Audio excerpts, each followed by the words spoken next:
Bate copa.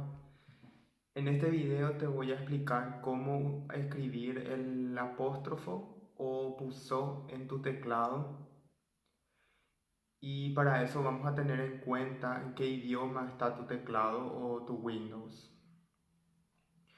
Normalmente, si tu teclado está en castellano, entonces el apóstrofo o puso se encuentra en la tecla que está al lado de la tecla cero, arriba del teclado alfabético. Tenés el teclado alfabético y arriba están los números, y ahí al lado del cero suele estar el puso o apóstrofo si tu teclado está en español. Si tu teclado está en guaraní, que ahora ya se puede en Windows 10, entonces se encuentra en el mismo lugar, en el teclado numérico arriba, al lado del cero.